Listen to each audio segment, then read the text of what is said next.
o mercado de Forex tem uma história de ascensão e desenvolvimento.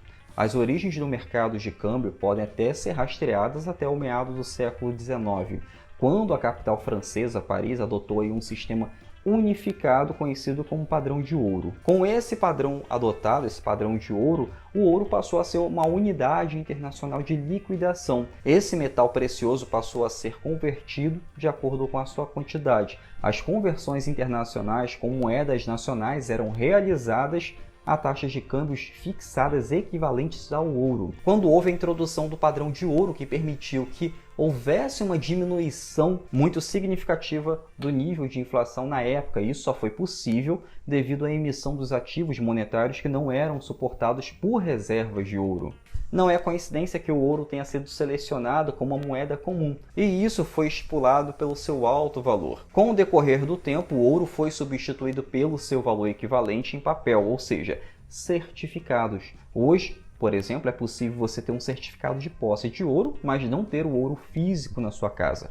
É como no Forex, você pode negociar e ganhar em dólar, em euro, em libra, por exemplo, uma infinidade de moedas sem necessariamente possuir essas moedas fisicamente para negociar. Esse padrão ouro mudou muito ao longo desde a Primeira Guerra Mundial, quando os países envolvidos na guerra tiveram que comprometer grandes somas de dinheiro para pagar suas forças armadas e todo o seu poderio bélico na época. Isso levou a uma redução nas reservas de ouro das nações em guerra, o que acabou levando ao abandono do padrão ouro. Depois que a crise global da época de 1930 enfraqueceu severamente as economias dos principais países, dali começou um período de recuperação e desenvolvimento.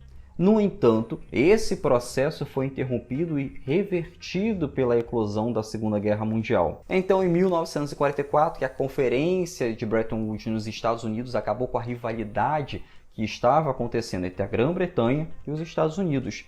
Essa reunião adotou alguns princípios básicos que marcaram o início de um novo sistema de organização de acordos comerciais. Com o dólar norte-americano como dólar americano acabou se tornando a principal moeda dos acordos internacionais, os países que participaram da conferência fixaram as suas moedas nacionais ao dólar americano. A moeda principal, ou seja, o dólar americano, foi fixado em ouro. Foi então que o Fundo Monetário Internacional começou a funcionar. Esse Fundo Monetário se deve conhecer como FMI, que é a sigla dele. Pelas regras de Bretton Woods, que entrou em vigor, a Libra até então era a moeda dominante. Teve que dar lugar ao dólar como a moeda principal. A fixação das economias internacionais em uma moeda comum sujeita à depreciação continuava levando a frequentes crises globais e econômicas na época. Então estava ficando cada vez mais claro que os países tinham que abandonar essa paridade de suas moedas com o dólar. Portanto, logo na primavera de 1973, em uma conferência internacional realizada na Jamaica,